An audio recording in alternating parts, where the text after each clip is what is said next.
कहा गया है चतुर्थी की कथा तो आप लोग पढ़ते होंगे, जो लोग पढ़ते हैं उनको मालूम होगा। चतुर्थी की कथा में लिखा है,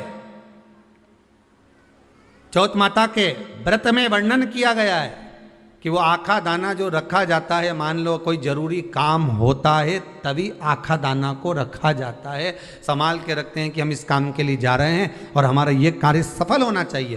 तो जिसने चतुर्थी का व्रत करा है, जिसने चंद्रदेव का पूजन करा, चतुर्थी का व्रत करा, वो गणेश जी से विनती करके वहाँ से 2-4 आखा दाना उठा ले, और जो व्यक्ति का काम अटक रहा है अपने ही घर का, पर दूसरे कुल को नहीं देना, अपने ही कुल के अंतर्गत जो काम अटक रहा है उसकी जेब में, उसके पल्लू में उस चीज़ को रख दिया जाए।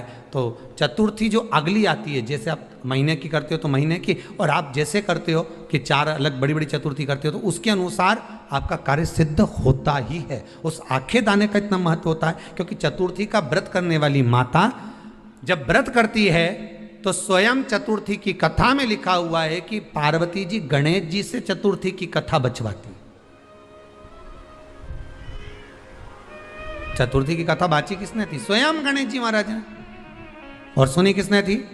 माता पार्वती। बाचने वाले गणेश जी थे, सुनने वाली माता पार्वती थी। तो चतुर्थी की कथा जब होती है तो उसको स्वयं गणेश जी बाच रहे हैं, तो व्रत कौन सुन रही है? माता पार्वती। और आपने जो आखा दाना लिया वो गणेश जी के भाव से लिया, गणेश जी से निवेदन करके, विनय करके, प्रार्थना कर कर उसको प्राप्त किया, आपने उसको लिया।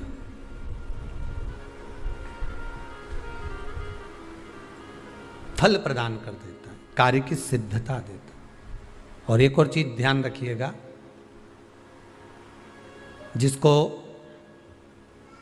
पथरी की बीमारी हो या किडनी लीवर में कोई तकलीफ उत्पन्न हो जाती है, डायलिसिस चल रहा हो या डॉक्टर बोल रहे हो कि चेंज करना पड़ेगा, तो उसके पहले कोई सी भी 4 चतुर्थी, कोई सी भी 4 चतुर्थी, सफेद दुर्वा, जब गणेश शिव महापुराण की कथा बाची थी पिछले वर्ष की, शायद हमारे चैनल पर डली होगी, आप जब जाएंगे तो उसमें प्राप्त होगा।